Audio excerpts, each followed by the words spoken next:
Alright, let's move on with the elicitation techniques for today. So we'll discuss some of the elicitation techniques. First of all is the brainstorming, and we have already been talking about brainstorming a lot when we talk about creativity. When we say that we have to be creative, then that means thinking out of the box, and brainstorming is a way of thinking out of the box in a group. So brainstorming is a technique used to prompt innovation and creativity by asking groups to consider novel or different solutions. Meaning what? That we are trying the groups to think out of the box. And what is the relationship between innovation and creativity? The the mere idea, which when you jump out of the box, where you land is the idea which is due to the creativity.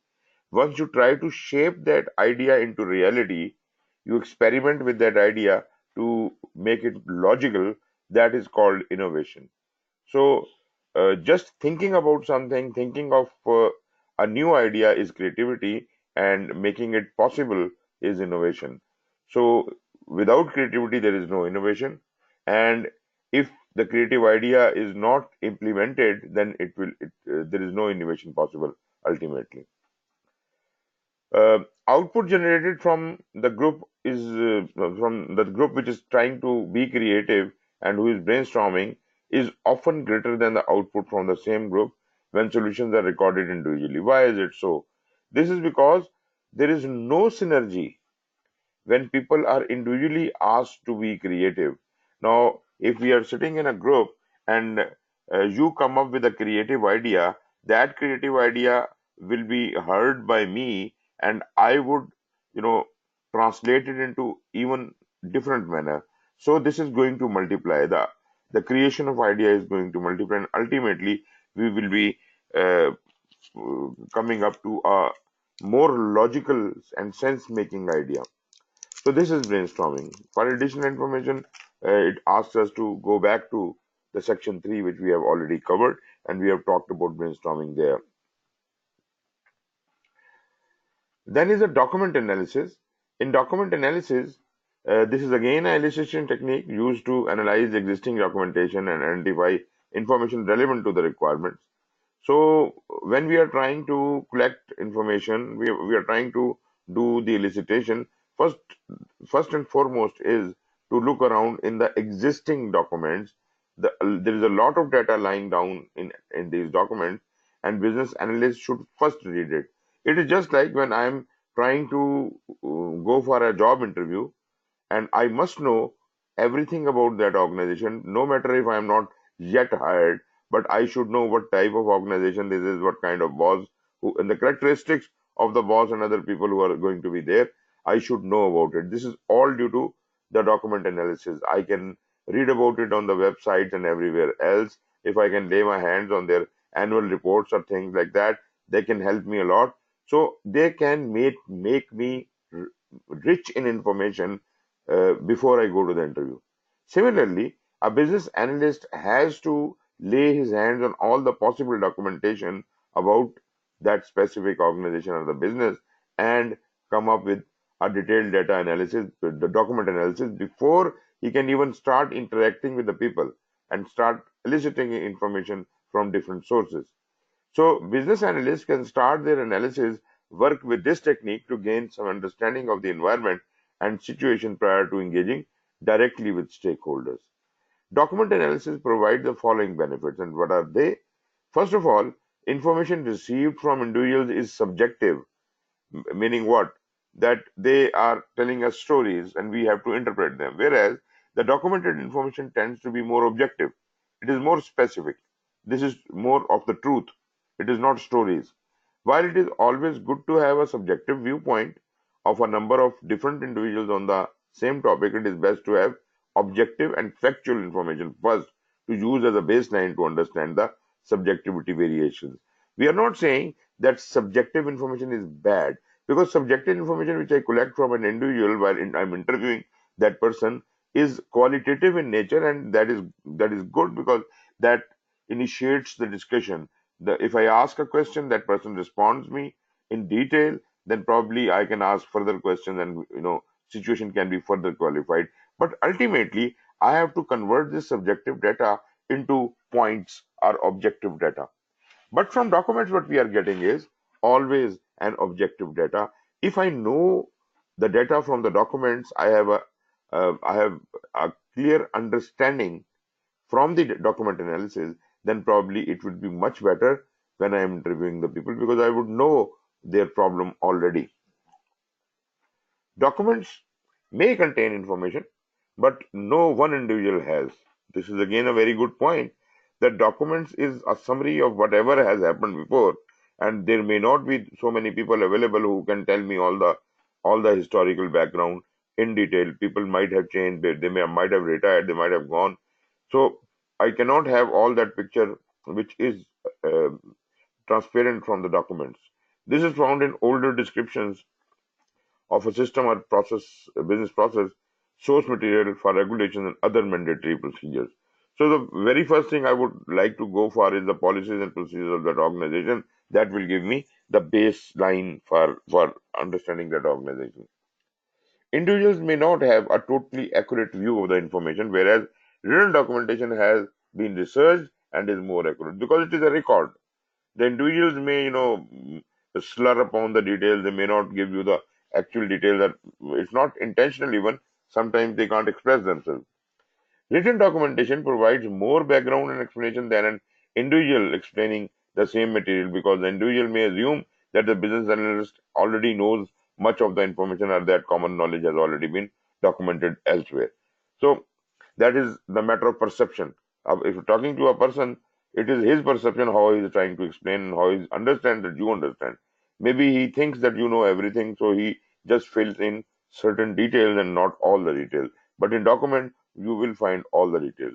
Up-to-date documentation can be a good source of information regarding the structure and capabilities of any product, ranging from physical structures to devices with embedded systems, cell phones, pacemakers, thermostats, software like claim payment system. A suite of up-to-date regression tests may serve the same purpose for obtaining accurate information about software and embedded system functionality. So I can have the detail, all the detail, all the documented design and detail and everything I would be having from the documentations. The downside of document analysis method is that the documentation may not be available or the existing documentation may be out of date, thereby providing erroneous information. Even when documentation is maintained and considered current, there is a risk that previous system constraints or limitations will be documented as current business practices. It may be difficult for the business analyst to decipher these limitations without having a current conversation with a business stakeholder. So, we have to look at the validity of the data which we receive from the document. Is the data current? Is the document updated? Is it containing all the data? So, if there are any errors in documentation which have not been corrected, so I would probably take it as actual and I will go ahead with it, which is not right. So, therefore, there are some downsides for the document analysis, but still, I would say that document analysis is one of the best ways of collecting data. Okay, once you have studied their documentation, uh, you naturally go for the interview kind of a thing where you have the qualitative data. But what if the number of people you want to collect data from are too much? There are so many people you have to collect data from. So in that case, if the number is high, then probably we will go for a facilitated workshop. But still, I would say if the number is still less but more than the interviewers, then probably that is another technique which is called focus groups, in which 4 or 5 or 10 people, small little groups, focus groups, sit together and we collect data from them. But facilitated workshop is a step ahead of that. In facilitated workshop, we can have a large crowd sitting in front of us, and then we share our understanding with them and invite them to add anything what they would like to say about it. So that way we can collect more data. Facilitated workshops, also known as requirement workshops, are focused sessions that bring key cross-functional stakeholders together to define product requirements.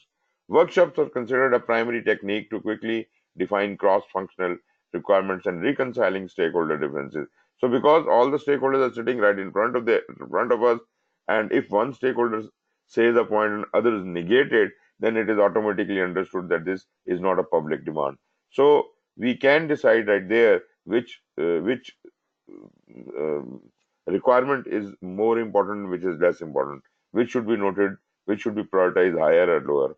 Due to their interactive group nature, well facilitated sessions can build trust, foster relationships, and improve communication among the participants, which can lead to increased stakeholder consensus. So that's exactly what I was saying. That because everybody is sitting right in front of you, so all the consensus you have to build is right there. You can put an effort there and have the consensus. Maybe by show of hands, you can ask the votes for that. There is a synergy when ideas from various people help to stimulate new thoughts from others. Disagreements among business units or individual stakeholders are resolved as they come up during elicitation, saving time later. Issues are discovered and resolved more quickly.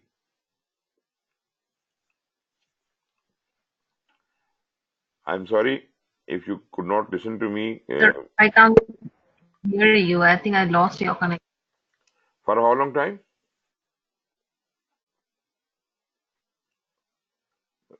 You could not hear me for how long time? No, sir, I could not hear you for, I think, few seconds. Okay, okay. So I will go back. In facilitated workshops, what do we do? So first of all, there is a synergy when idea from various people help to stimulate new thoughts from others.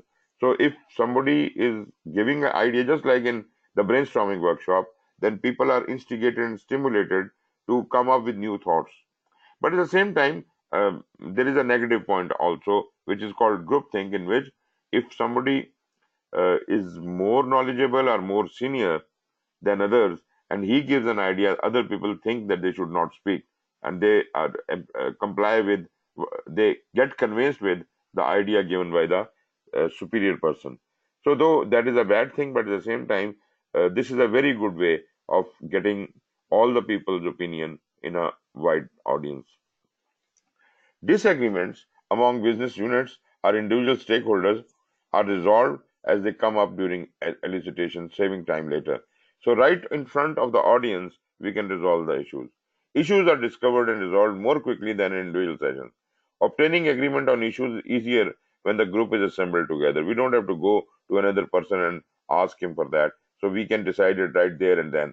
Engagement is higher with stakeholders are argued to participate. Urged to participate. So we try that in these workshops, facilitated workshops, all the stakeholders are invited and they are made to sit there as if their agreement can be taken out right there. There is a perception that no one stakeholder will have a higher influence on the solution because everyone is in the meeting together. So nobody can force the solution. Everybody is listening. Everybody is participative.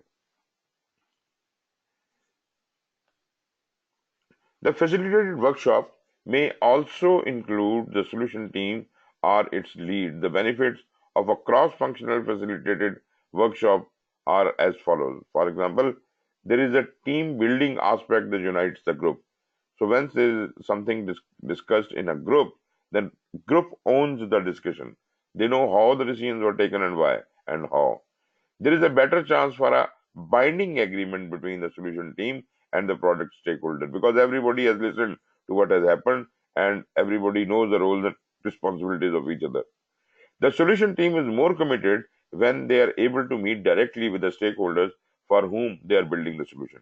So the team which is supposed to be working there is sitting right there in front of the audience, and the people whom you are going to be delivering, they are facing you. So that's why you would know exactly what the stakeholder demands, and the solution team will be able to grasp the complete essence of that discussion. The solution team or the lead learns the context of the problem, solution, and decisions, which provide a more informed basis for developing a solution. The requirements resulting from a combined meeting are more likely to be implemented because the work was developed collaboratively. Then is a workshop presentation. Workshops are expensive to run when considering the number of individuals involved and the time commitment required for each attendee to participate. However, when run efficiently, workshops can produce a lot of results in a short period of time. In order to ensure the workshop gets off to a strong start, the business analyst should prepare as follows. Collaborate with the project team and the stakeholders to agree on the agenda topic ahead of time. So people who are coming for this workshop, they must know what are they going for. There must be a topic, there must be an agenda, there must be a program, and everybody should know what is going to be done there. What is the purpose of this workshop? Produce an agenda and distribute it with the workshop invitation. It is if it cannot be sent with the invite, provide at least 2 business days notice. So as soon as possible, people should get it, and you should not be distributing these agendas right at the time of the workshop. This should be sent to them at least 2 days earlier, as if they come prepared. When the workshop will involve decision-making activities, ensure the team has already determined their decision-making process prior to the start of the workshop. They must have worked on it. They must have had time to think about it. This information should have been agreed upon during business analysis planning. However, in any event, it needs to be agreed upon before the start of the workshop. When any form of technology is being used to run the meeting organizer needs to set up and start up all technical components prior to the start of the meeting. If there is a requirement for computers in the workshop, then all those computers should have been present there. Any other equipment is required that must be present. So that must have been pre-decided what all equipment should be there in the workshop, and that should be available when the workshop happens.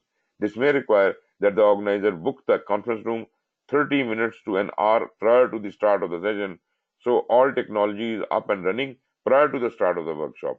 Examples of the technology considerations are remote attendees dialing into a teleconference number, LCD projectors, or web conferencing being used to display a presentation of notes, software used to obtain documents that will be discussed, reviewed, etc.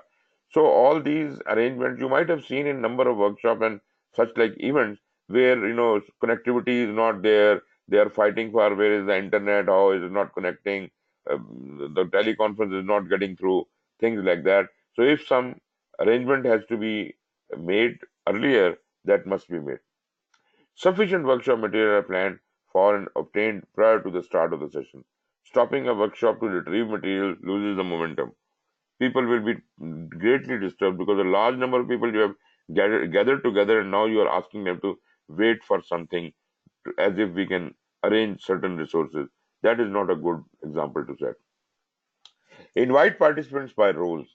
When conducting a workshop or other form of elicitation within a group setting, invite attendees by role to avoid two persistent problems that often occur in elicitation sessions. Number one, interlopers are those who are not invited or do not need to attend the meeting.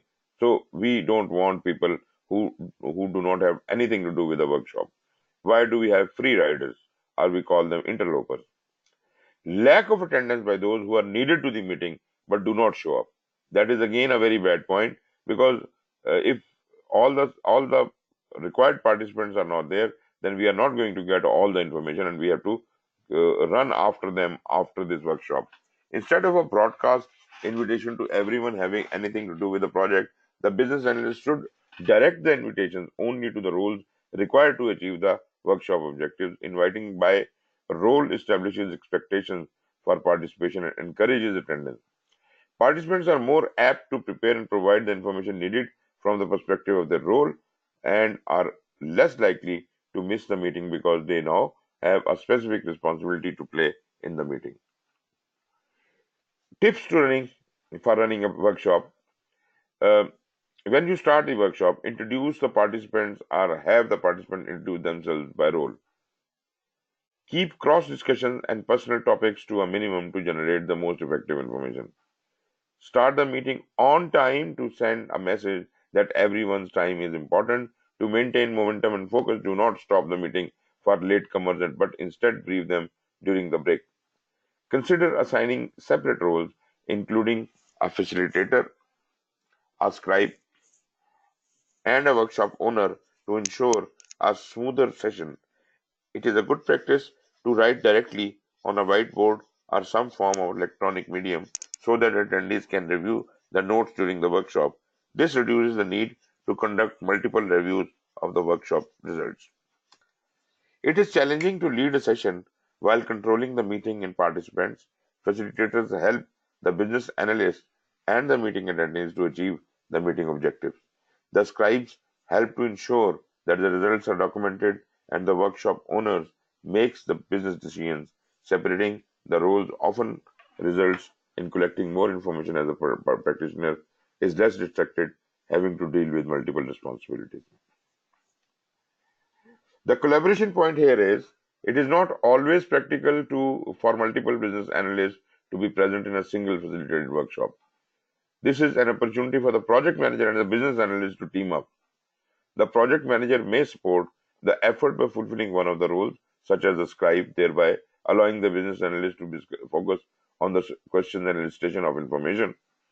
So we don't want to have 10 business analysts sitting in front of the people. We need at least the project manager and the business analyst present because, and in any role they want. Like, scribe is the role who takes notes. So maybe if project manager is sitting down there and taking notes, then he would be knowing the things even better. So there are different roles like we have already described. So all the people who are assigned those roles, they must perform those roles. Closing tips are make it clear to the participants when the elicitation session will end. If there is a question and answer portion of the workshop, ensure that the participants know how many more questions can be raised and responded to. This allows for a nice transition to wrap up the meeting and does not leave attendees concerned that their questions will go unanswered. Follow-up tips. Schedule time to thoroughly analyze the information received as soon after the workshop as possible. Information and context may be lost when the meeting notes are not completed soon after the working session. So whomsoever is a scribe must have been taking notes during the workshop, but at the same time, as soon as the workshop is finished and the people go, these people who are taking notes must compile their notes and submit them. If they just take those notes home as if they will be compiling them later, then they will never ever be compiled because the notes will be lost, the points will be forgotten, and ultimately we will not be able to have full coverage of what we did in the workshop. So try to provide a summarized result back to the participants in a time frame that meets the participants' expectations. By the way, I would love to send back the comments on the workshop to all the participants by the evening the event has occurred, as if the participants immediately can respond to. The participants will benefit from reviewing the session results soon after the meeting closes to ensure their recollection of the discussion is not forgotten. So never ever pend the follow-up. Follow-up should be quick and precise. Note, in today's project environment, there is more emphasis on collaboration and requirement discovery through team approaches. Unlike traditional meetings of the past, information does not simply flow from participant to facilitator, but can also flow among participants, and that is very important because when they are sitting in a workshop setting, the participants talk with each other. There are a lot of information flowing amongst themselves. Stakeholders may require meetings to discover from each other before they are able and ready to provide requirements information to the business analyst. Then comes the focus groups, which I mentioned earlier. In the focus group, we have a smaller number of people. The focus group is the elicitation technique that brings together pre-qualified stakeholders and subject matter experts to learn about their expectations and attitudes about a proposed product, service, or result. But this is not as big as a workshop. This could be 5 people, 10 people, or something like that. Focus groups are used to gain feedback on completed work or prototypes. Generally, group members are pre-qualified, are pre-screened to ensure they meet the desired targeted representation. A group size of 8 to 12 is optimal. The person chosen to facilitate the session should have experience moderating sessions of this type. The facilitator is often provided with an outline or a list of objectives to achieve in the session. The sessions are facilitated in a manner that allows for the healthy team dynamics, a free flow of ideas, and a sufficient level of feedback to meet the session objectives. Focus groups work well to allow participants to share ideas and build off of the feedback that is being shared among the group. The business analyst should watch reactions, facial expressions, and body language in addition to taking in the information being provided by the group. Due to their format and structure, focus groups are not a suitable method for eliciting information about a problem domain. One drawback of a focus group is that participants may be influenced by the group pressure to agree with the stronger willed participant. This I call um group think. Maybe the boss is sitting there, and whatever the boss says or thinks, people will start thinking like him. The facilitator plays an important role to engage the entire group to ensure no one participant is demonstrating signs of being influenced by group pressure. So, this is your focus group. Then are the interviews, which is one to one.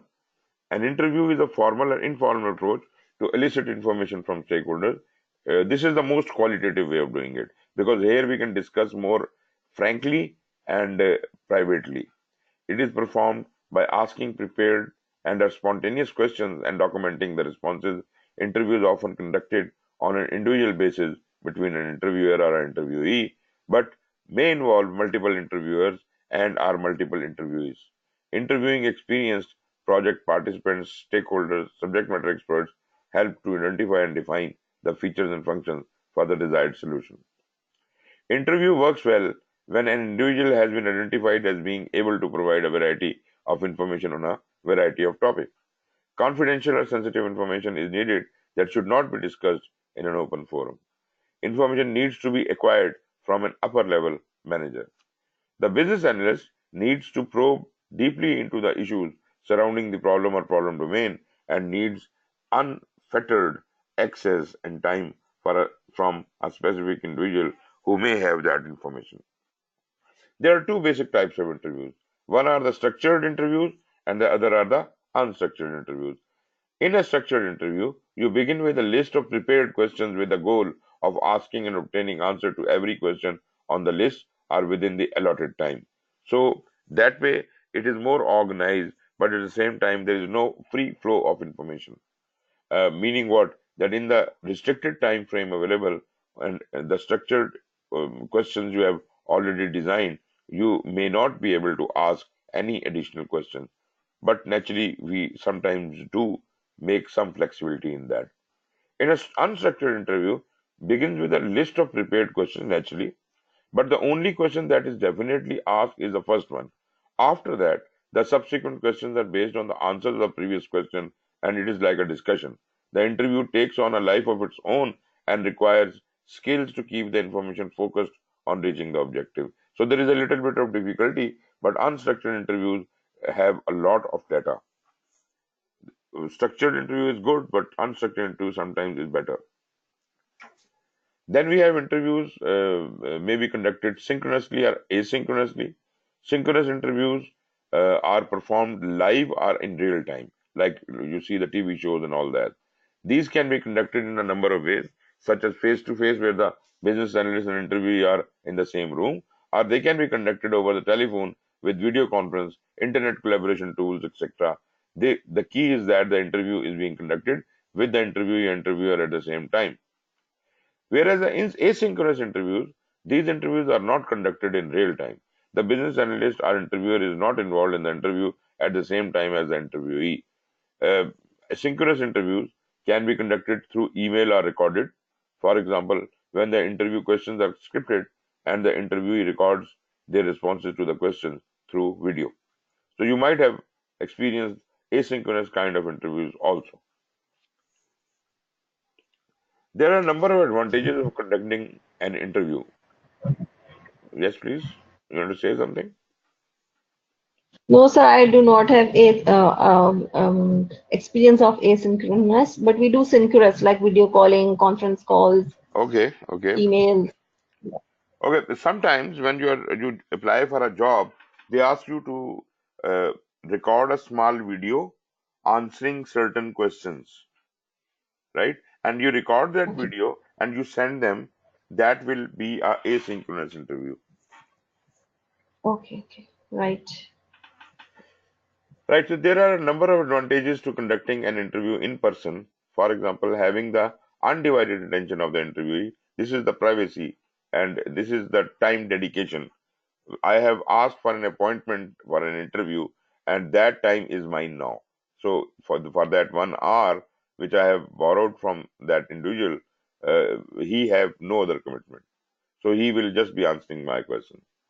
Ability to see that body language and facial expressions accompanying the answers perhaps more clearly than the video conferencing or collaboration tool. Once you're sitting, across the table from the person you are interviewing, then probably you are more intimate. You can see lot many details which otherwise you would not have noticed, like how he behaves, how receptive he is, what is his body language saying, and what are the facial expressions.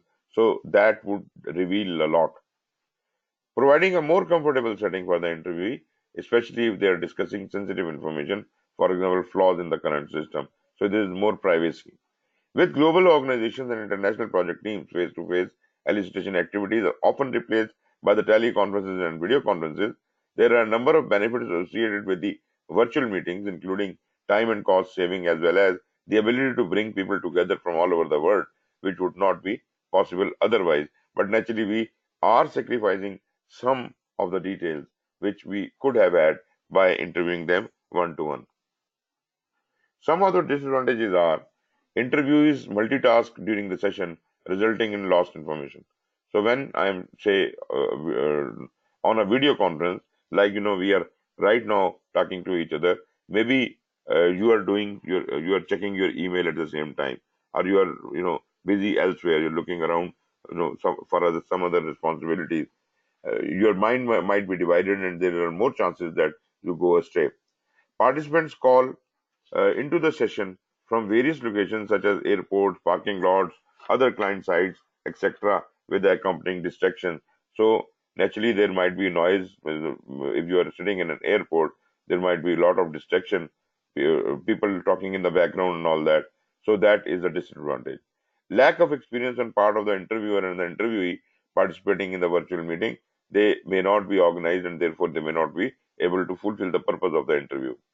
Equipment failure or poor performance of collaboration tools, which usually happens with us, like I lost the voice and all that.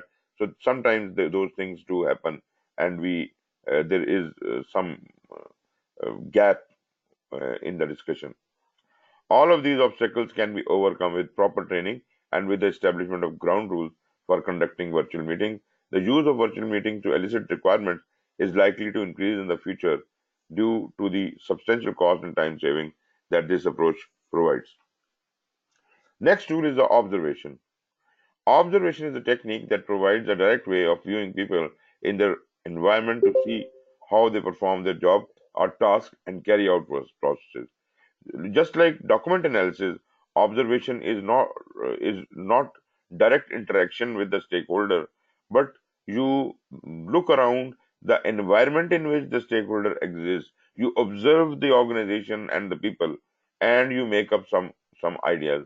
There are a lot of information you can gather just by visiting an organization, looking around, moving around in that organization. You will learn a lot many things: how clean they are, how organized they are, how disciplined they are, so that you can have a preconceived idea what these people are like.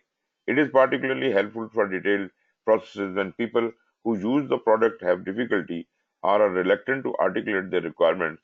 Observation is also called job shadowing. Have you ever heard about job shadowing?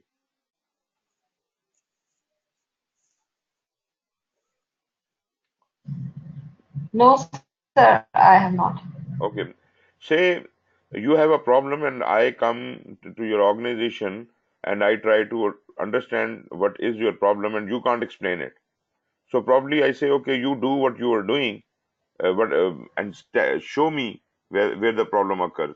So whatever you are doing, I am observing, or maybe I am replicating that effort. You are typing, I am typing on the same type of machine. Then you are sending an email, I am sending an email. So I am trying to replicate you. I am trying to shadow whatever you are doing, as if to reproduce the same error or same problem which you are facing, and that way I would be able to understand the problem better. This is called job shadowing. Got it? Okay. It is usually Yes, sir. It is usually performed externally by an observer who views the business expert performing his or her job. It can also be performed by a participant observer who performs the process or procedure to experience how it is done so as to uncover hidden requirements. The objective of the technique is to elicit requirements by observing stakeholders in their work environment. Observation often results in the transfer of a greater amount of unbiased, objective, real information about the problem domain than with other forms of elicitation. When asked in a meeting to describe how to go about performing their work, it is probable that a stakeholder may miss steps or under communicate. So stakeholder probably cannot describe. That is a key.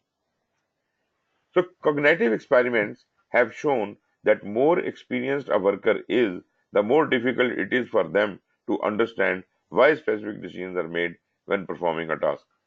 Through observation, the task and decisions being made are seen firsthand, and questions may be asked directly about why a particular decision is being made. So people who are making those decisions, they are in habit of making those decisions, and they don't need a reason to make that decision. But when I ask why did you make that decision, then probably they have to describe, and otherwise they would not have told me that thing. In business analysis, the business analyst fulfills the role of observer or participant observer. Observation in business analysis is not used to evaluate the performance of the worker, that is, to collect performance related to information for input into a performance evaluation process. When the worker is suspicious of the observer, the value of observation may be diminished. So, uh, the person who is observing must must be relied on as well. He is not a spy who is trying to undermine you. He is basically trying to help you. This is to be understood by the person who is being observed. Additional benefits of observation are they provides more insight into the task and activities that are difficult to describe, that I said earlier. Provides an opportunity to request a demonstration of complicated tasks or specific interactions with a system or product, and to obtain an explanation of the process being performed. Provide information and visualization together, and provides context around the activity. There are four types of observations. So let us see what they are. Passive observation, active observation, participatory observation, and simulation. First, the passive observation. The business analyst just observes the worker at work without interrupting, without asking questions or seeking clarification. He just is a silent observer. The observer records the observations, often in the form of a process flow with timings recorded on the diagram. So he just keeps making his notes and diagrams. At a later date, the business analyst can ask the worker about the activities observed in order to clarify and validate notes. An advantage of passive observation is the minimal interruption in the workflow. As a result, an organization may not allow any other form of observation to be conducted, especially by an outsider. The disadvantage is that the worker may not trust the observer and may perform the work in a non-routine fashion. So the crux of the matter is that the person being observed must must have confidence on the observer. He should not be considering him as a non-trustworthy entity. Active observation is during active observation, the observer interrupts the process or activity, asks questions about what the worker is doing, seeks clarification, and asks for the opinions, etc. So naturally, this is going to waste a lot of time of the worker, but at the same time, this is going to give you more and better information. The advantage of active observation is in the immediacy of information. Immediately, you would be able to elicit and increased amount of information is collected. Active observation does, however, interrupt the flow of work, which reduces productivity and possibly changes behavior during the observation. Then is a participatory observation. During participatory observation, the observer takes part in performing the activities being observed. It allows the observer to generate questions that would never have been thought of otherwise. In addition, the observer has an opportunity to experience what workers are going through when they perform these activities. The observer may discover functions, features, and improvements that would never come up during a facilitated workshop or interview. So he is actually doing that work. He is job shadowing or things like that. So this is the participatory observation. Then are the simulations. The observer simulates the activities, operations, and processes of the work using a tool that recreates the work of the process worker in a simulation. The organization may have training facilities where observers can interact with test versions of a system or product. With simulation, the business analyst follows up with the process worker through an interview to elicit further details. So, in simulation, there is no wastage of time of the person being observed. We are not even on the work floor, but we are sitting in a simulated facility. For example, driving simulators. You are not actually driving, but you are simulating the driving experience. So that way you can observe a lot many things, and you can also then later ask questions about various things and clarify them.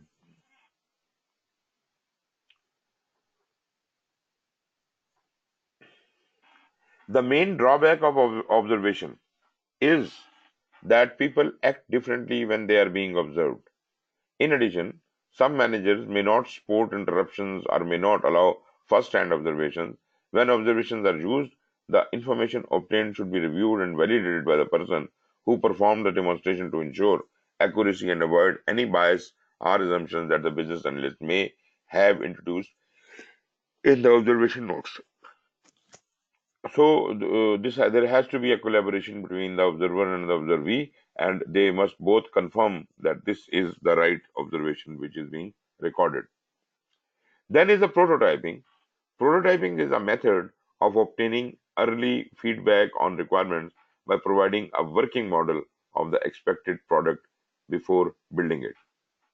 Since prototypes are tangible, stakeholders are able to experiment with a model of the final product rather than discussing abstract representations of the requirement.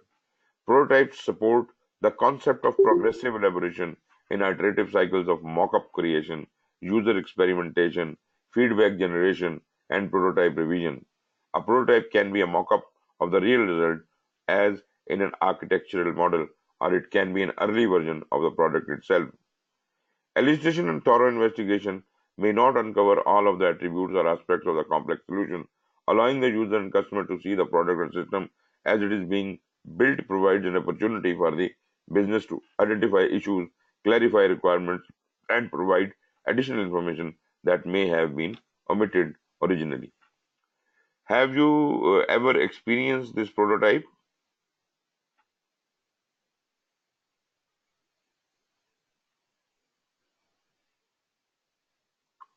Ji Vishnu, can you hear me?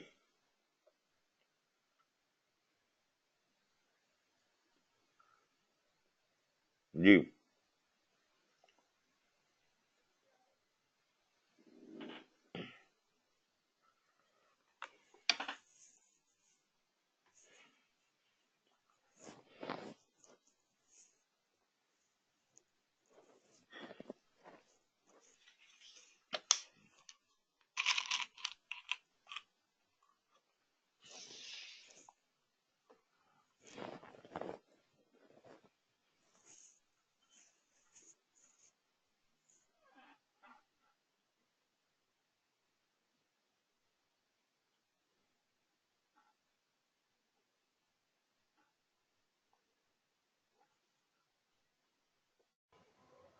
So we were talking about the I prototype. can hear you. So we were talking about the prototype. Have you ever come across this situation of having a prototype? How does it work? Yes, sir. We create prototypes for, you know, different products. I mean, it is basically the UI design. Mm-hmm. Exactly, you are right. So what we are trying to do is, whatever are the customer requirements, we try to portray those customer requirements into a dummy system, a small little mock-up we create as to show the customer to confirm the requirements. Ask him that this is what you expect. Will it look like this? This prototype may not be a working prototype. But maybe if I'm trying to make a car, I can create a prototype of the car, a small little dinky, and I can show it to customer and ask him, this is how you want the doors to be, this is how you want the car to look like. So that kind of thing, this is called a prototype. This may not be working. Later on, when we move on, then this prototype can be developed into a working prototype, a working model. Maybe a small little car which can have certain functions, not all the functions, and ultimately it grow through progressive elaboration, it grows out to be the full-fledged prototype of the full car. And once that requirements have been properly established, then we can go into production. Got it?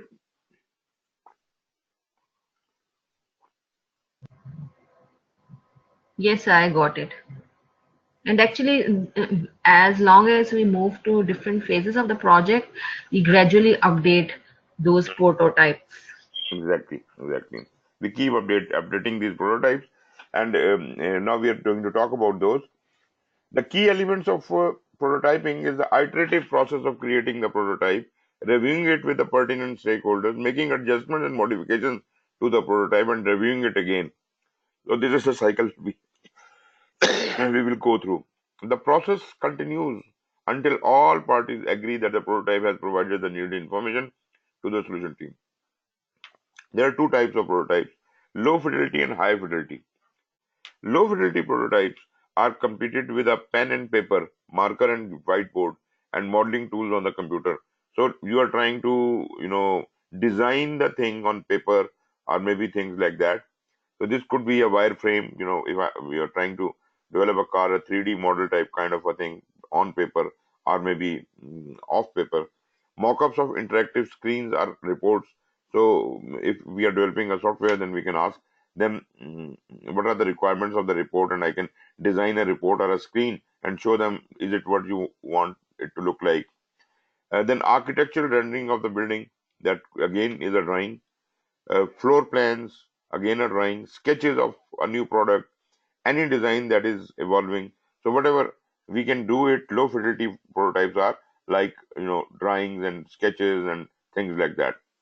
A typical use for a low fidelity prototype is to mock up user interface screens and share them with the intended users to provide a visual representation of what the product solution will look like and how it will function.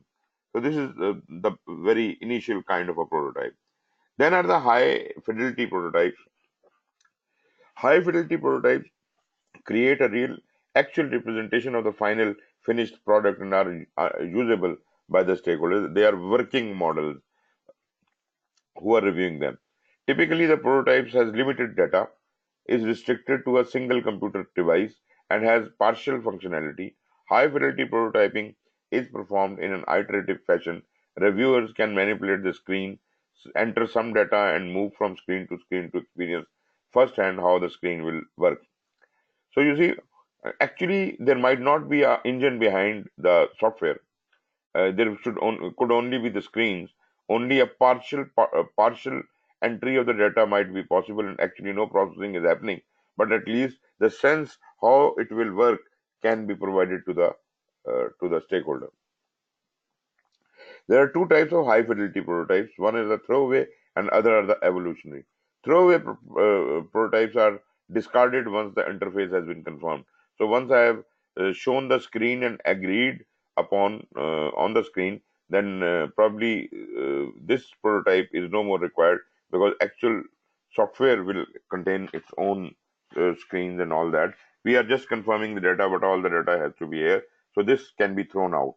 This is similar to the product prototype developed by the manufacturing companies. The prototype is used to help define the tools and processes to manufacturing the product, but the prototype itself is not sold. So maybe I make a small car to represent the actual car, and that is working, but at the same time it is not going to be produced. It is just to understand the requirements. Evolutionary prototypes are those in which the things which we have created, they evolve into the final product. We do not throw away this thing. I created a full size car which has certain functions which I get them checked by the stakeholder, and later on keep building this car and adding functions to it, and ultimately the final product will be completed. The first prototype that is reviewed in the earliest workable version of the final product. With each successive prototyping session, more functionality is added or the existing functionality is modified to achieve a higher level of quality. Note is, with agile project teams, evolutionary development is how the product is built. The work is not considered to be a prototype, but is an actual slice of the product itself. So do not consider agile to be a prototyping, because the mechanics of agile is like that we are actually delivering the product part by part. Therefore, it is not a prototype. This is actually the delivery mechanism of agile. Two examples of prototyping techniques are, one is storyboarding and other is the wireframes. Storyboarding is a prototyping technique showing sequence or navigation through a series of images or illustrations. In software development, storyboards use mockups to show navigation paths through web pages, screens, or other user interfaces. Storyboards are graphical representations that represent the sequence of events. Storyboards are typically static and thrown away. Prototypes focus on what the product will look and feel like, while storyboards focus on the experience. So, storyboard, in other words, I would say it is like a presentation. How you present your understanding to the customer. So this is storyboarding, and this is a throwaway away kind of a thing. Then we have the wireframes. A wireframe is a diagram representing a static blueprint or a schematic of a user interface and is used to identify basic functionality. A wireframe separates the look and feel of a site from its functions. It represents a stripped down, simplified version of the page, devoid of any distractions. The purpose of the wireframe is to illustrate the flow of specific logical and business functions by identifying all entry and exit points or actions the users will experience. A typical wireframe contains the key page elements such as header, footer, navigations, content, objects, branding elements, and other respective locations. Grouping of these elements such as sidebars, navigation bars, and content area. Labeling page title, navigation links, and placeholders, content, text, and images. So all those things are real life. You are showing actually a non-working solution which actually looks like the actual site, actual software, but actually it may not be working. Wireframes can be developed as a basic blueprint with low fidelity and may serve as an inexpensive approach to gleaning design preferences from the stakeholder. Wireframes drive communication and help to support evolutionary discovery of the requirements. Right, so good so far?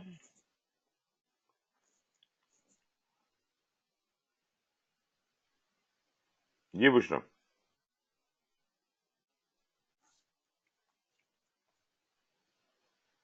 are you with me?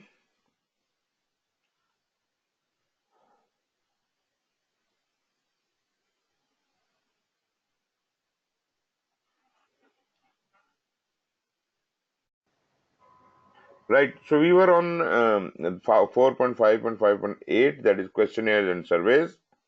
Questionnaires and surveys are a written set of questions designed to quickly accumulate information from a large number of respondents. Respondents represent a diverse population and often dispersed over a wide geographic area. This method is beneficial for collecting a large amount of information from a large group over a short period of time at a relatively small expense. However, question and surveys also have these disadvantages. There is no opportunity for clarification, which could render the answers meaningless. In a face to face meeting, questions can be clarified when the answer is not what is expected. The formulation of the questions are often closed ended, which could also render the answers meaningless. The number of responses the business analyst receives may not be significant enough to serve as a representative sample. The return rate of approximately 4 to 7% is not uncommon for a survey conducted within an organization.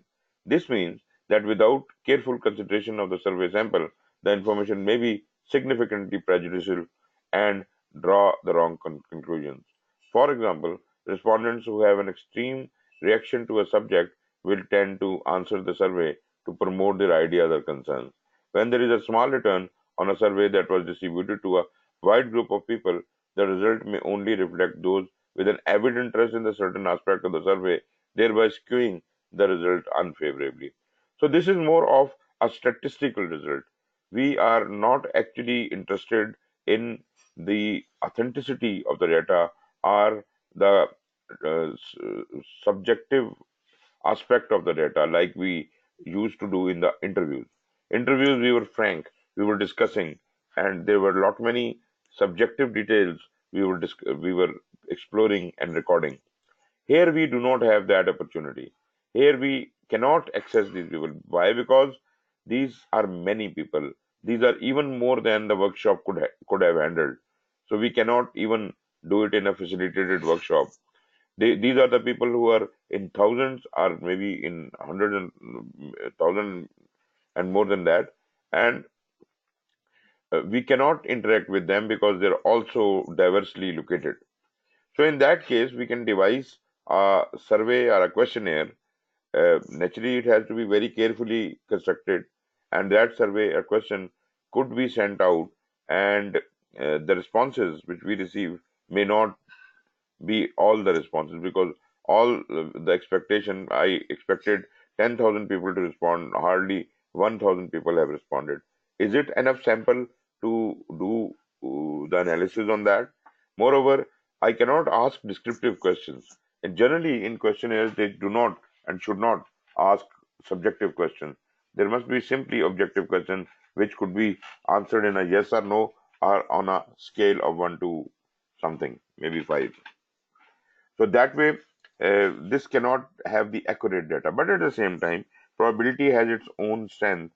And naturally, if I'm getting data, I'm collecting data from a number of people, thousands of people, then after having run the probability testing, statistical testing, we could come up with a reasonably good answer.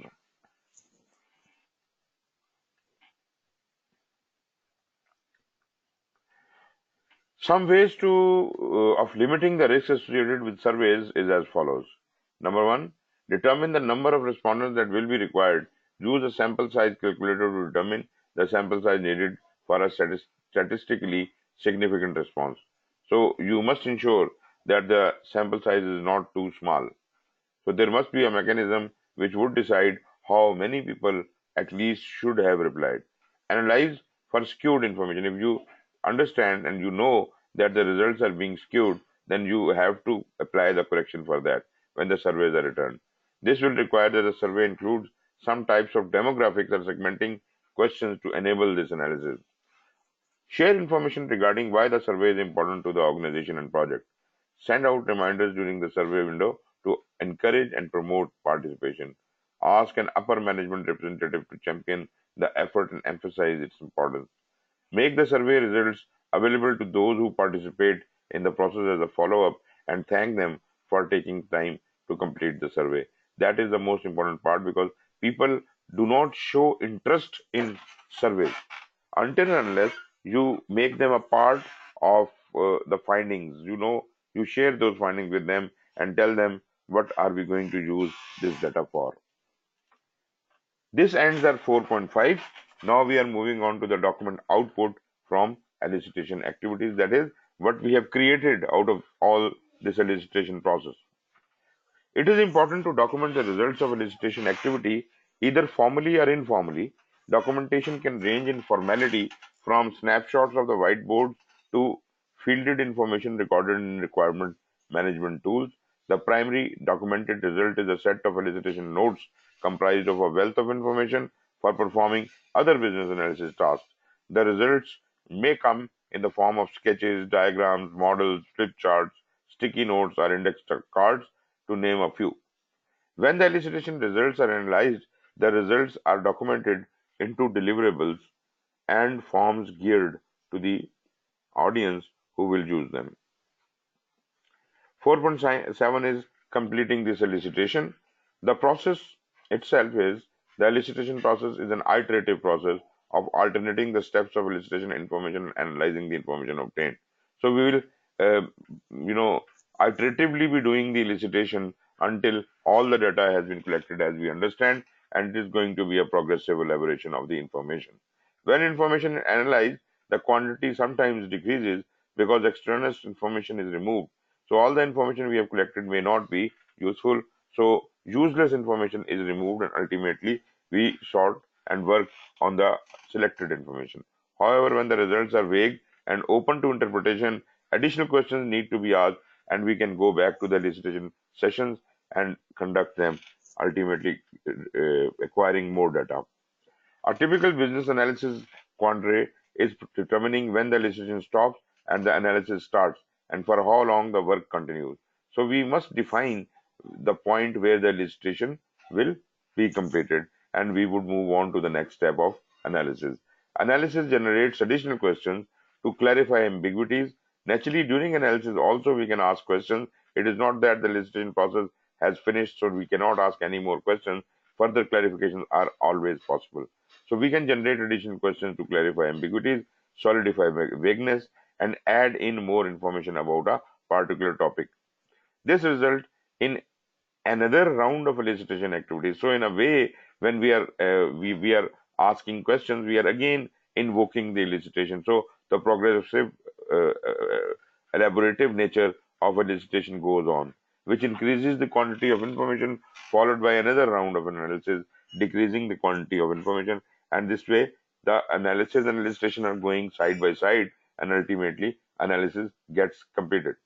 This continues until the analysis produces no further questions. So once analysis has nothing more to ask, the elicitation is no more required, and the information is reduced down to a depiction of the solution of the business problem. This is a time when the business problem is properly understood, or when the risk of problems emerging from the lack of complete information is considered to be acceptable.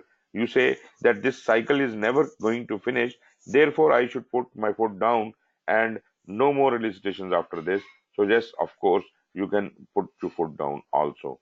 And that is when elicitation work ends.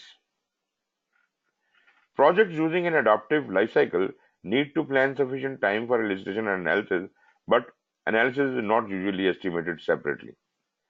Instead, analysis is taken into consideration and understood to be part of an estimate for the delivery of features and functionality within an iteration. Analysis occurs throughout the project as part of the defining the initial backlog, grooming the backlog as the project moves forward, and analyzing details for each iteration. Sufficient information has to be described. The following may indicate when the sufficient information has been elicited, where elicitation process should stop. The stakeholder or problem owner approves the result. So stakeholder has agreed on what the data you have gathered, and they have vouched for it. The model on which the information is based can be completed. A dry run of the successful prototype is complete. The objective has been reached. The solution has been identified. Or the stakeholders begin repeating themselves and providing redundant information. So now when you get back to the stakeholder, they are not giving you any new information. That is also an indicator that no more elicitation is required. It takes longer to get answers out of the same stakeholder. So now that stakeholder has lost interest and is not really providing much answers to you, it's not really fruitful. So we can stop elicitation any further. Stakeholders are trying to come up with new information that is different from and what they previously gave, because elicitation is still in process. So now stakeholder is trying to change his requirement, and he is continuously changing the information which you got earlier, and he's making confusing the whole issue. So now we should understand that stakeholder is not providing anything new or further.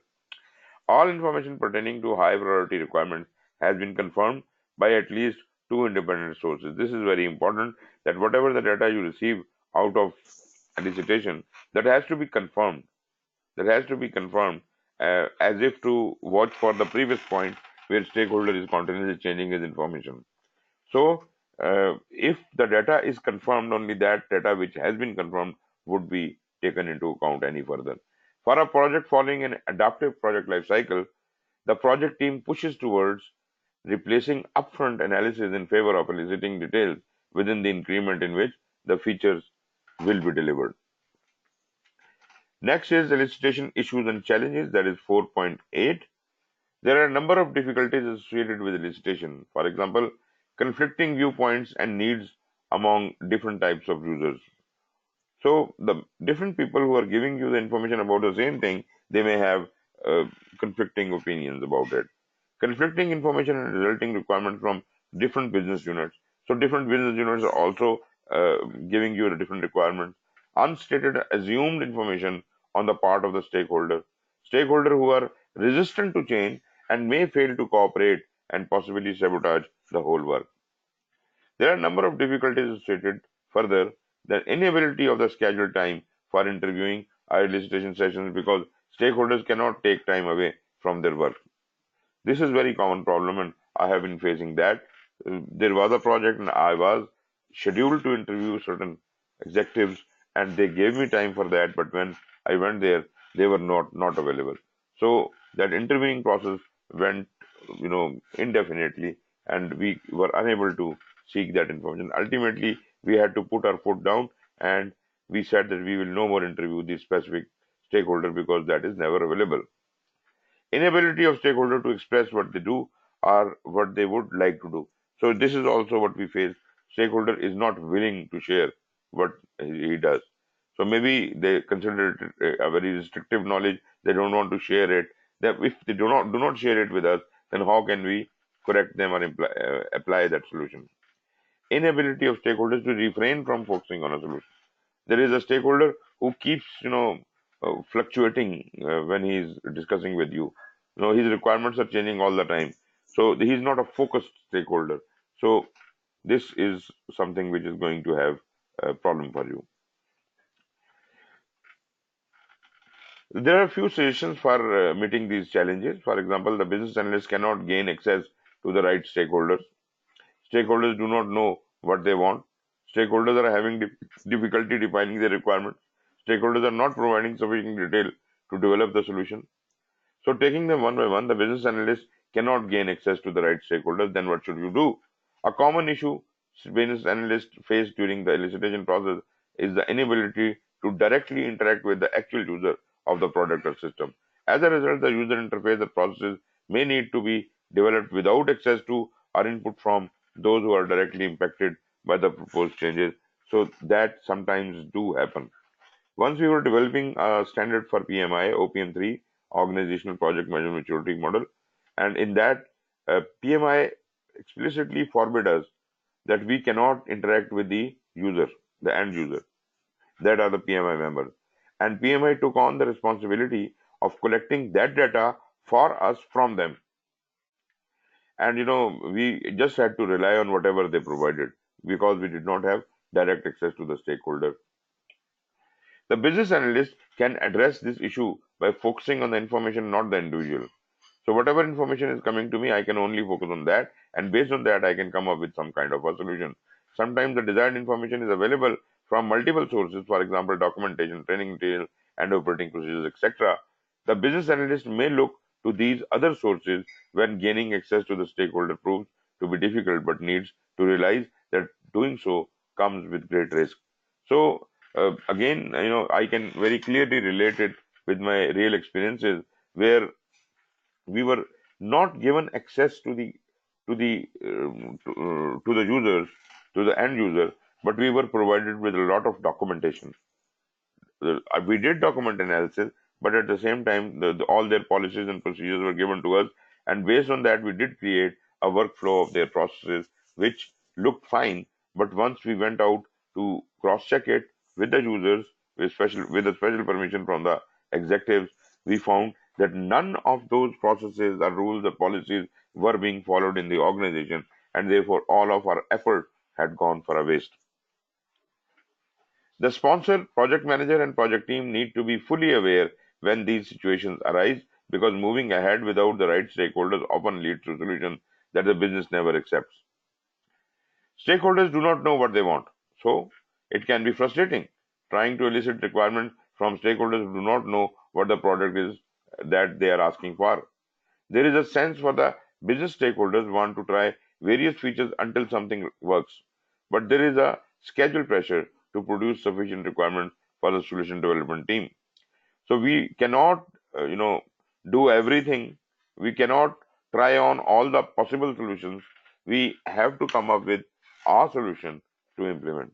Therefore, we cannot rely on a stakeholder who requires us to try out all the various solutions. To address this challenge, using techniques such as prototyping or storyboarding may help the stakeholders visualize each of the possible solutions, and that can reduce our time. The project team may consider using an adaptive project lifecycle since it is preferred approach when are changing customer needs or when stakeholders need to visualize the solution to further define their requirements. Then if stakeholders are having difficulty defining their requirements, they don't know what their requirements are or they can't explain them. Many business stakeholders come to elicitation activities with a solution in mind, and it may be difficult for them to describe the business problem they are trying to solve. This is again a very common problem. Whenever you ask someone about their problem, rather than defining the problem, they start coming up with a solution how it can be solved, but they can't describe the problem. So if we don't know the problem, we are not there just to apply the solution what they give us, because unless we understand the problem, we cannot validate the solution. To address this challenge, the business analyst should ask the business stakeholders for help in understanding the problem domain and focus their attention on the problem or opportunity they wish to address rather than on the solution they are trying to give you. After clarifying the situation, the discussion should be focused on the high level requirements.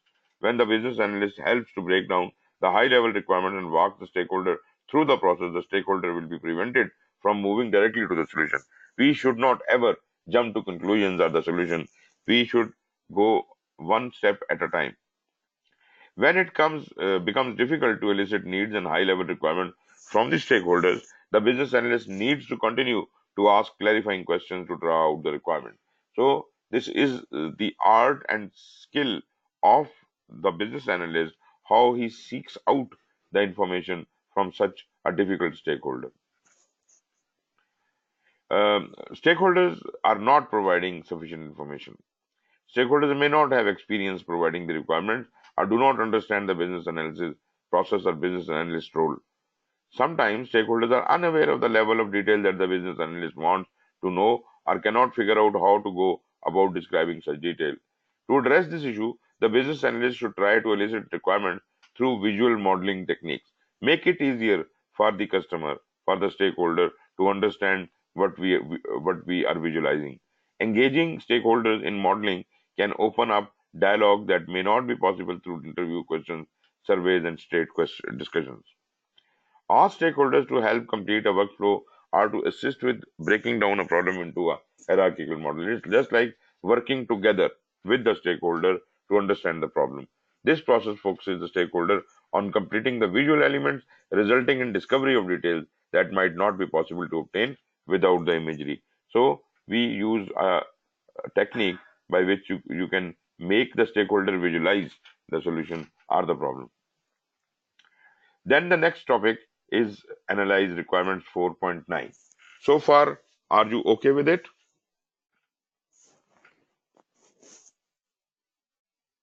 Yes, sir, I'm okay with it.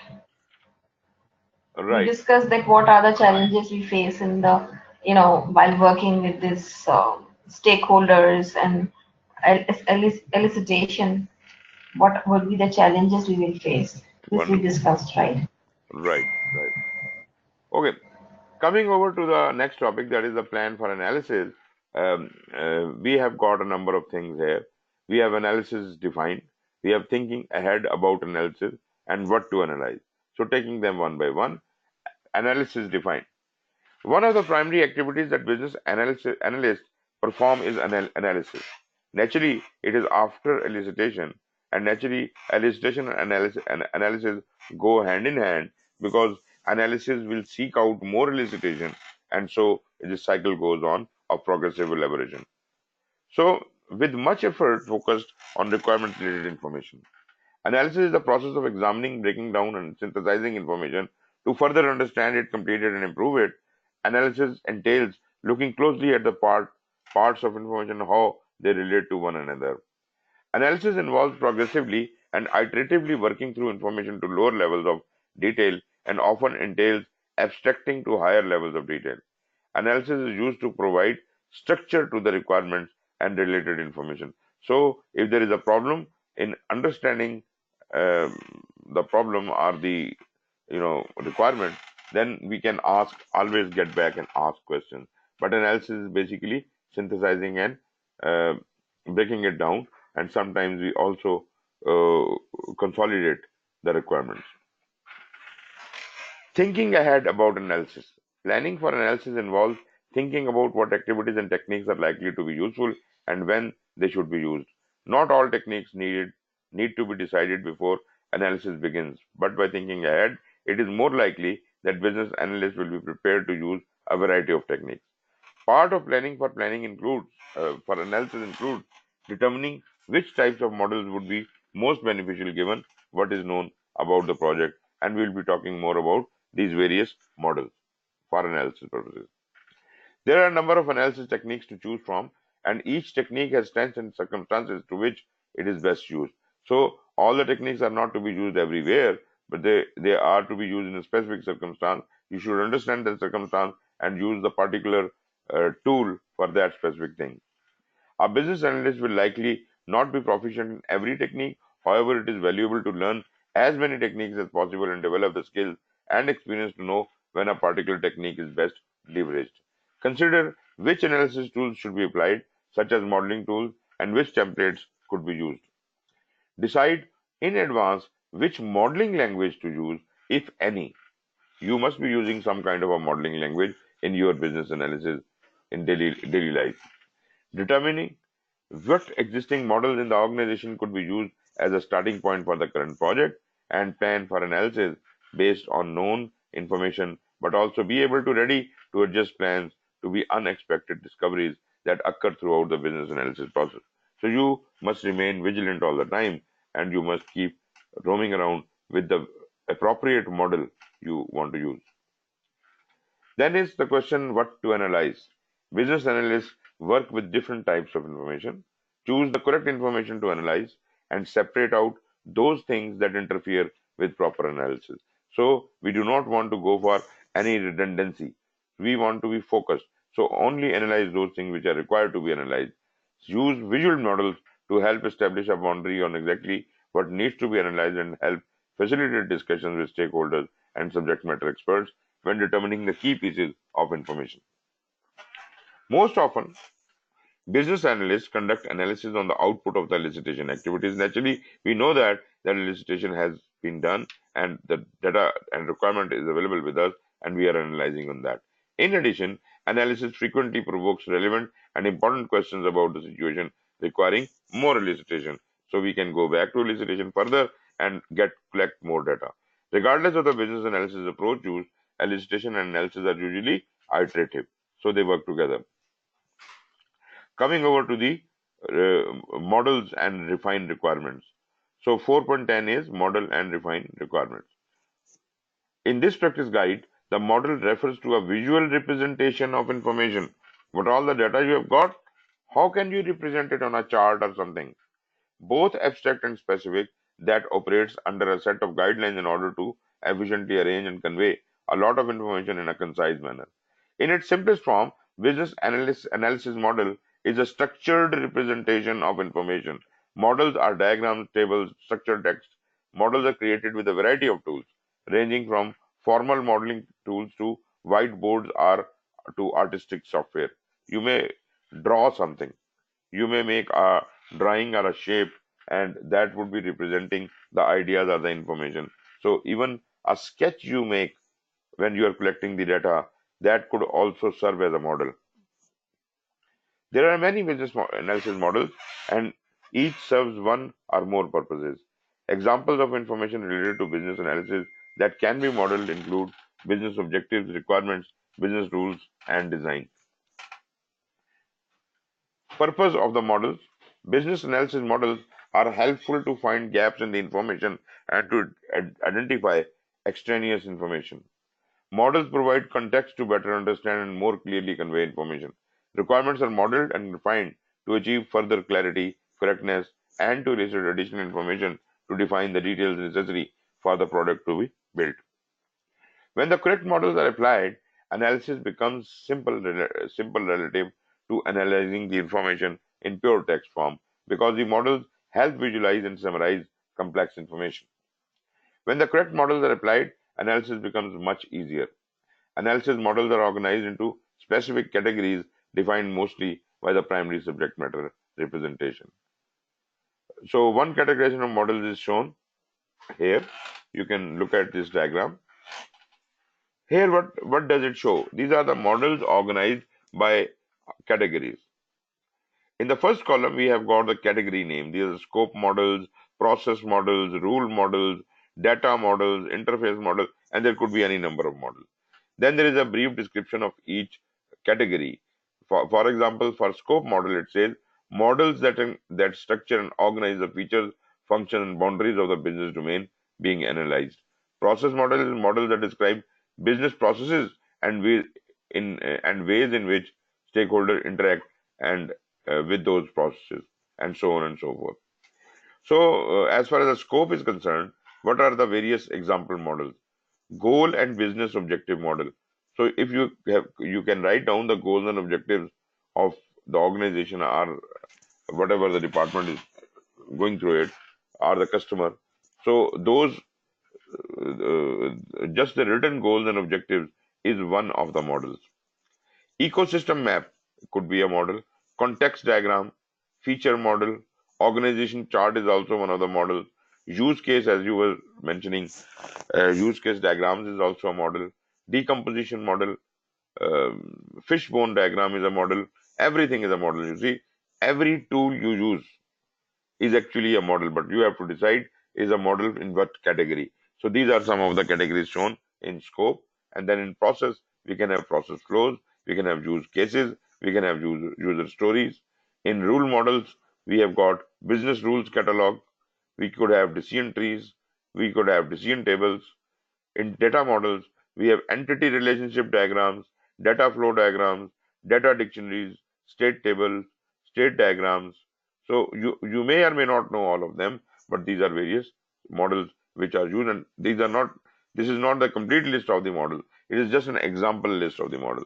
There could be even more than that. So whatever models you use, they all are applicable, and you must understand which model you are trying to use. Similarly, we have the interface models, report table, system interface table, user interface flow, wireframes, display action responses. So this is a good guide to show how the models can be organized in various categories. Selection of models. Choosing the correct model can be difficult because often there are multiple valid options or choices. It is unlikely that all of the models will be used on one project, but for most projects, more than one type of model will be used. So you just don't have to pick only one model and decide on that, but we can have a number of models being used, but I am not asking you to use all the models you have got listed. They may not be applicable. So look at the applicability of what model is to be used where, and only use that model. And you, as I said, you can use one or more than one model there. In some cases, there are many models that could be applied, but time constraint may require the business analyst to choose only a few of the models.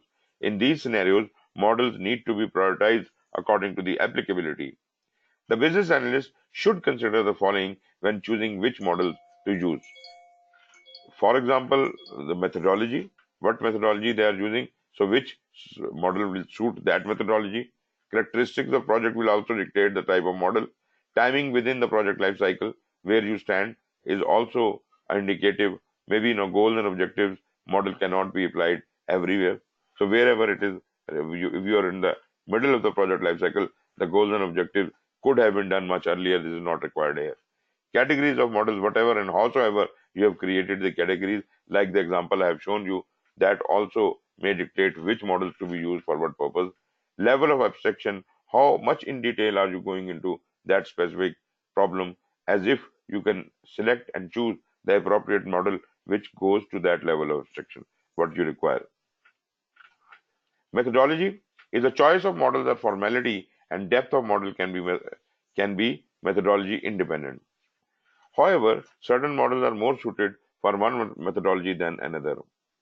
As far as the characteristics of the project are concerned, business process, automation, custom development, commercial off the shelf, cloud or software as a service, data migration, and so on and so forth. They may dictate the type of model the correct model you are supposed to be using. Timing within the project life. Where do you stand? You're in the beginning of the project, middle of the project, or where? Some models are better used early in the project life cycle when defining the project values and scope and when identifying the stakeholders.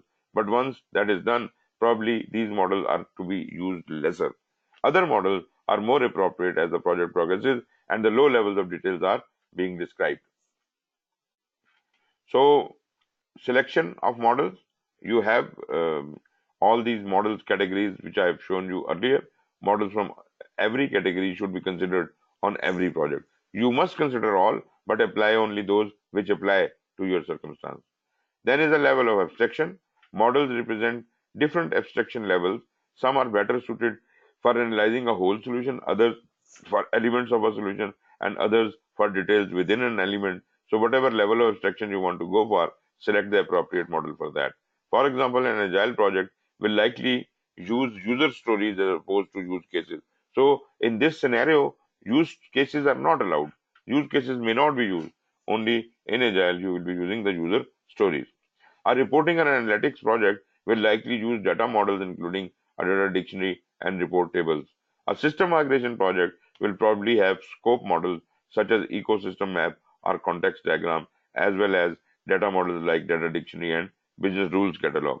So you see, this all depends upon what kind of work you are doing. Early in a project, business analysts usually create context diagrams, ecosystem maps, and high-level process flows. So earlier in the life cycle, you do these kind of things. Later in the project, business analysts may create the state model, decision model, and user interface model. A project that involves automating operational functions benefit from process models to elicit information about how work is currently conducted and how work will be performed after the automation is implemented. It is helpful to use more than one models, as I said earlier, because the models complement one another and enable analysis of the project from different perspectives. For example, a data dictionary describes the attributes of the business data objects, and those data objects are also reflected in a entity relationship diagram. So both of these things, if are being used together, we can benefit more from the collective result. The allowed transition on a state diagram are reflected in one or more process models. Cross-checking models against each other will help find gaps, unnecessary information, and potentially missing requirements. Use models to refine requirements. Business analysts use models to determine what is important and valuable so that the right requirements are created. Models are used during elicitation sessions to refine requirements with stakeholders or subject matter experts. Through an iterative process, the details become sharper and sharper until there is a clear enough picture as to what is important and what is not. Each model explained in sections 4.10.7, which are coming subsequently through 11.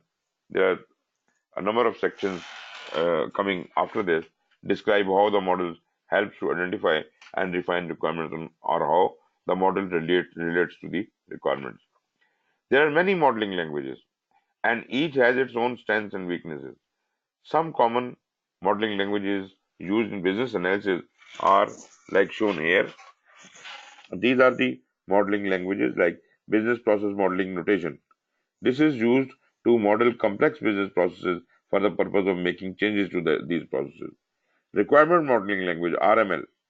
It is used to visually model requirements for easy consumption of all stakeholders, particularly the business stakeholders.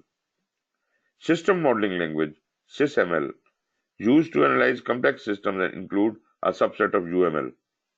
UML is the unified modeling language. It is primarily used to specify design models but can work well to specify requirements. Then various other modeling languages used when a specific modeling language isn't appropriate are not part of the organizational standards. For example, process models are frequently created using ISO standard flowchart symbols. Data models often use information engineering crow's foot notation. So you have to see what kind of model you are using and what notations are you going to be using. So whether a specific modeling standard is used during analysis or not, it is unimportant.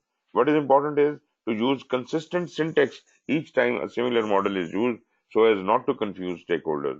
For example, when creating process flows, use the same shapes to mean the same things. Whatever notation you are using, adopt that notation throughout. In addition, it is helpful to keep the models as simple as possible. It is difficult for stakeholders to read and understand models that contain overly complex syntax and information. Some organizations develop guidelines and standards to ensure consistency across the organization. It is helpful to add a key or legend to a model to ensure that everyone understands what the symbols represent. This is normally do not expect everyone to know everything. People won't be even knowing about those models you are using, and when you use that model, make it simple for them. At least provide a key, a legend by which they can relate and find out, and then it should be made so simple by providing the explanation of that thing in writing also. Each model description includes an overview of the model and its syntax, an example, common ways to use it, and how the model relates to the requirement. So, after this, we are going to be discussing each one of those models. Use models to refine requirements. For example, the examples for the models are based on the mock project called Recipe Box for a grocery chain. This is a mobile application project that allows users to select recipes, look up the grocery stores that have the ingredients, and then map the location of the ingredient to the store. A new recipe is sent daily by email to the participating customers. Ingredients for the recipe are on sale at each of the grocery stores. So it will guide you to the right grocery store. Ingredients for the recipe are on sale at each of the grocery stores. Customer can use a mobile device to run the recipe box application to display the current and past recipes. Application also shows the location of the items for the recipe at the store selected by the customer. So now, with this background, let us move on to the different models.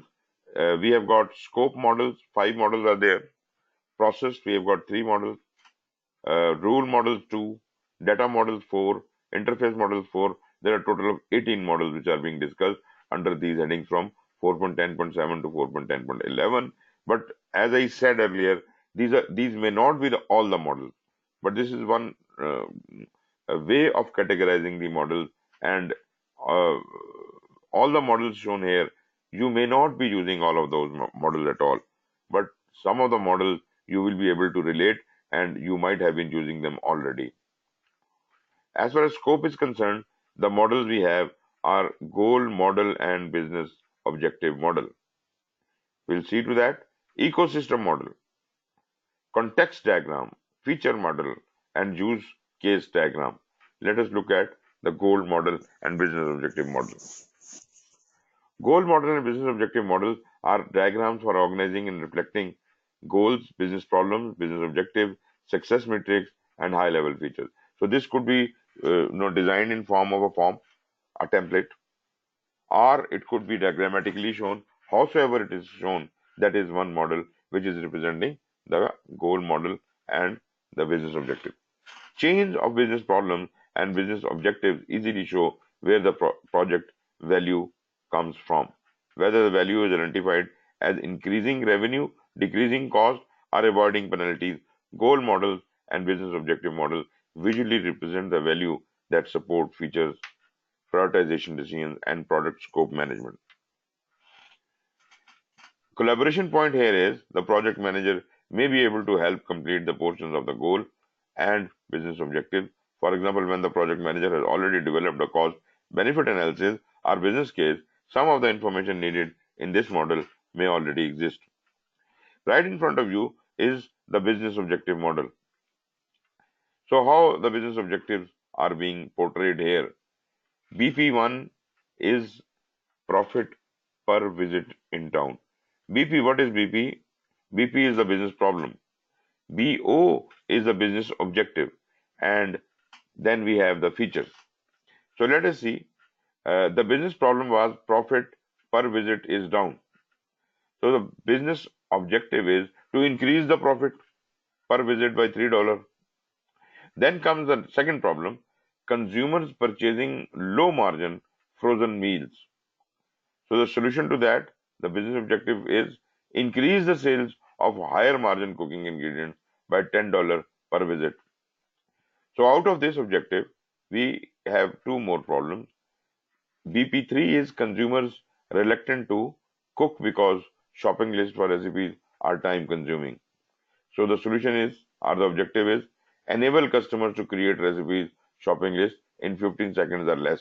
This will be handled by the recipe box software.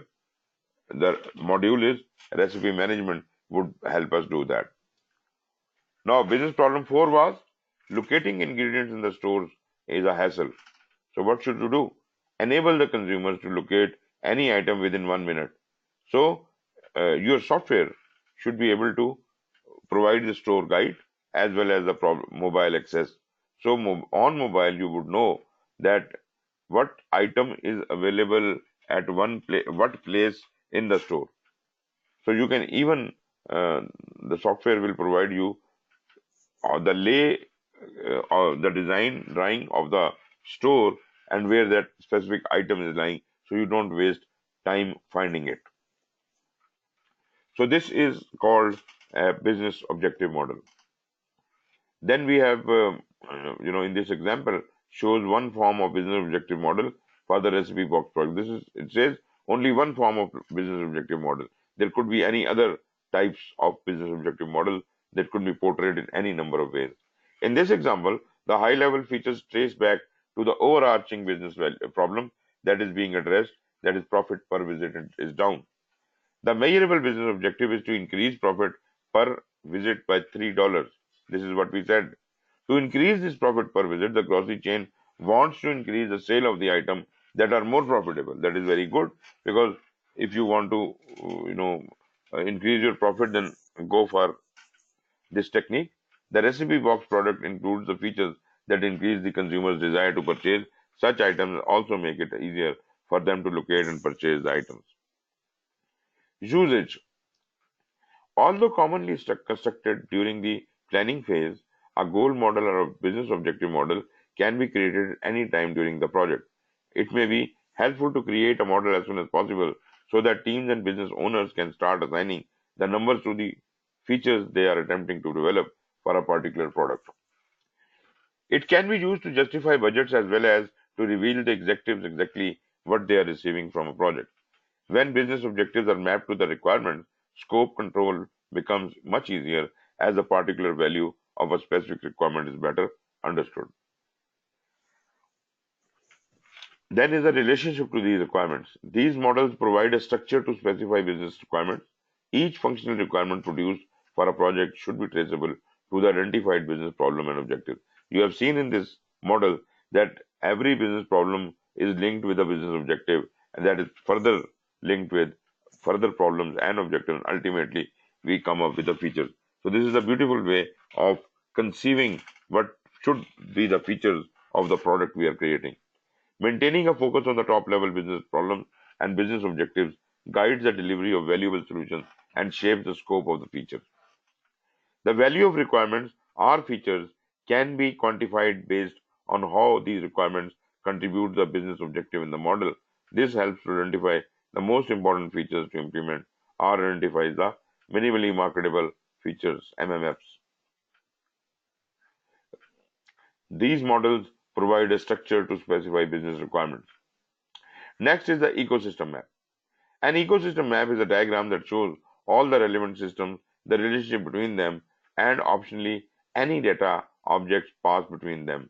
The system are logical system and therefore may not be matched an actual architectural diagram of physical system. So this is just a logical system. This is not actually how the things are interacting. We just want to know that how all these items relate with each other. Are they part of the same ecosystem, or there is something which is not contributing anything to this ecosystem, so that item may be removed? Or if something is missing in the ecosystem, that should be included into the map. So this is the ecosystem of your problem. Ecosystem map is made up of boxes representing the systems and lines between the boxes that depict the relationship. When data is shown in the diagram, the labels on the lines identify the data objects and the arrows show the direction that the data will flow. So look at this ecosystem map. So what is happening is we have the shelf layout. It stores layout and item location, which is sent to mobile application, and mobile application is receiving print ads and loyalty programs. Print ads are giving the weekly ad of what to be advertised, and loyalty promotion program is sending the promotions for those people who are the loyalty membership. Now what is happening underneath? Print ad layout is based on the store inventory. So as soon as a customer checks out, the store inventory is updated according to that, and available inventory is uh, intimated to the print ad, and upcoming promotions are sent to the store inventory, whereas barcode scanner, which is uh, required for checkout also, is providing the product ID to the store inventory and getting the available inventory from there. And that is this store inventory is giving the low inventory product to the inventory purchasing, as if that the inventory which has gone low must be replenished. From checkout, we get a receipt. The customer gets a receipt or an email, and on that email, he would be getting the loyalty program promotion, and customer purchasing history will be sent back to the loyalty program. And you see, this is the ecosystem in which this software exists. So, what is interacting with what is giving what to whom? This all is decided here. This is a logical map. I'm explaining it again. This is not actual map how the things should flow. This is generally establishing how they are linked together. In this example, an ecosystem map for all the systems within the grocery store solution and their interactions is shown. This ecosystem map contains all of the systems that operate within a single grocery store, including the external systems that transfer data. Although some of the systems do not directly interact with the mobile application, the data generated and transferred can interact with the mobile application by means of an intermediary system. Usage is the ecosystem map is used to understand all of the systems that may be affected by or that will impact the in-scope systems. It is a good model to represent systems that are in scope early in a project. In particular, the model is used to determine where there are possible interface requirements or data requirements. This model is slightly different than a context diagram. This is not the context diagram because ecosystem diagrams may include interfaces and systems that the solution under analysis does not interact with directly. When a mobile application is being developed and there is a shelf layout system that directly interacts with the mobile application, both systems should appear in an ecosystem map and a context diagram. So requirement of context diagram will remain there, but ecosystem map is providing us some other data. However, there could be an inventory system that does not interface with the mobile application, but does interface with the shelf layout system. In this case, a business analyst may decide to show the inventory system in an ecosystem map so the audience understands the source for the inventory data that the shelf system is using. A context diagram would not show the inventory system because it does not directly interface with the mobile application. Using the ecosystem map, a business analyst considers how the system relates and sees interactions that may otherwise have been overlooked. So context diagrams are further explained in the next. Before looking at that, let us look at the relationship to the requirement of ecosystem map. An ecosystem map is a high-level representation of the system interfaces, but does not contain specific requirements about these interfaces. So we are not focused on the requirements here. We just want to establish the ecosystem. System interface tables should be completed for each of the interfaces identified in an ecosystem map. Data models should be created to define data requirements for each of the data objects passed between the systems. Next is the context diagram, and I think that we should discuss it tomorrow. What is your opinion?